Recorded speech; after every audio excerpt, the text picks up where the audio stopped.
આપણા ભગવાને આપણને શિક્ષાપત્રીમાં જે આજ્ઞાઓ કરી, વર્ણાશ્રમ ધર્મ બધા જ એમાં છે, સામાન્ય ધર્મ અને વિશેષ ધર્મ એમાં છે, પણ બધા જ ભગવાનના સંબંધ વાળા છે.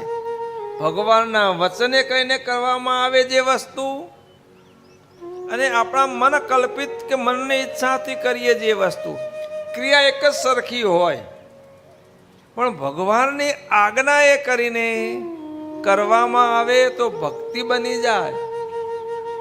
ભગવાનના સંબંધ વાળું કરીએ તો ભક્તિ બની જાય.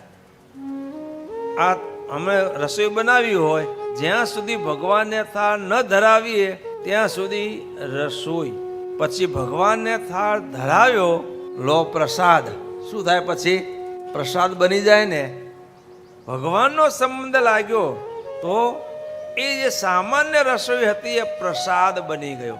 એમ બંધુઓ વર્ણાશ્રમના ધર્મ છે, પણ એમાં ભગવાનનો સંબંધ જોડી દઈએ ને તો એ ભાગવત ધર્મ થઈ જાય.